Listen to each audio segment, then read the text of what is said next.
All right, so this is your doorway calf stretch. So it's probably one of the simplest ways that you can stretch your calf. We don't need any equipment, we just need a door frame.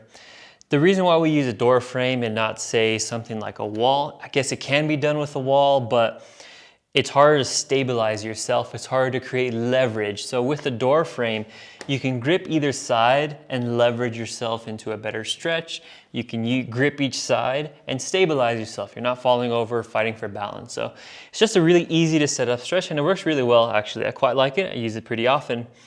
So there's two ways that we can do it. We'll go over my preferred way to do it. Preferred only because it gives me quite a strong stretch sensation, but I'm going to encourage you to experiment with both and see which one suits you best. We're all going to experience it quite differently.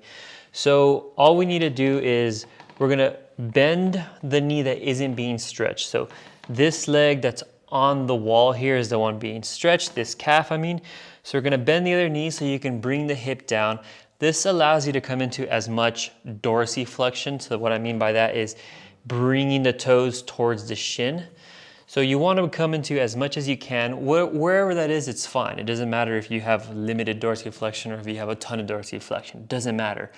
You can get a great stretch regardless. So from here, going to get the heel firmly planted.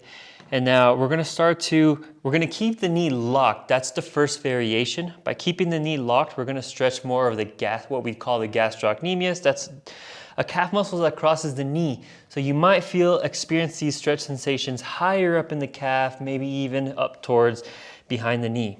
So from here, what we're going to do is maintaining our foot position on the wall, start bringing our hip towards the wall.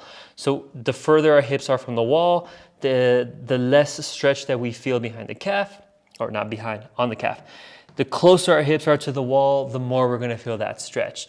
So we don't need to come into the most intense stretch right off the bat.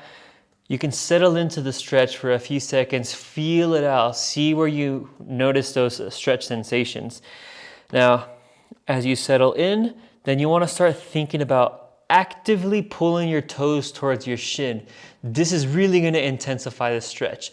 So let's say it's a 60-second hold or a 90-second hold, whatever it is. You want to try to pull your toes strongly towards your shin throughout that time. That's really going to fire up these shin muscles. So that's expected. It's all good. It's part of the stretch. We need to use those muscles to pull ourselves into a deeper stretch. Yeah, so now once you're there, continue pulling yourself into the stretch. Pull yourself into the stretch and hold it for time. So the other thing you want to do is also strongly contract your quad. This is going to keep your knee locked the whole time, continuing to give you a better stretch. Whoa. Then the second variation of the stretch would be to put a slight bend in the knee. So that's going to stretch more of the soleus. It's another calf muscle. I recommend just trying both, like I said, and see which one suits you better. So for that one, it's a little bit less comfortable as well on the wall, but it still works. So with a bent knee, we do the exact same thing. We're trying to bring our toes towards our shin. Strongly, and do that for the prescribed hold time. And that's the doorway calf stretch.